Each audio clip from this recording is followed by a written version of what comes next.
برشا كلمه تتقال لي تتعاود لي والله نقعد انا باهته بخفاء هكا تربينا بالضرب. احنا يجينا يقول لي هاو في المدرسه تضربنا وعملوا لنا الفلقه وعلقونا الفوق لاباس علينا. امان شكون قال لك انت لاباس عليك؟ انت مجموعه عقد توا تمشي.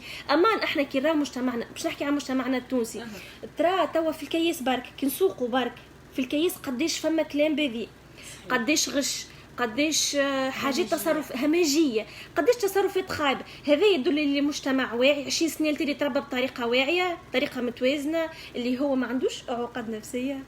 يعني جوستومون يعني بربي يزيونا من كلمه احنا تضربنا.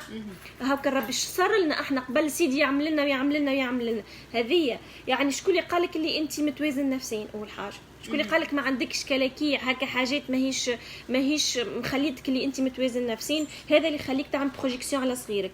كيما قال سيدنا عمر نربيو صغيراتنا الوقت مش وقتنا، وقت موني يعني همسه في وذن كل ام وبو. الفايده في الوقت، في جودة التوقيت مع صغيري اللي نعدي. احنا عايشين حياة مش كما قبل سكي سيغ. يعني برشا يقولوا علاش صغار توا مش كما صغار قبل، خاطر عيشتنا توا تو سامبلومون مش كما عيشت قبل.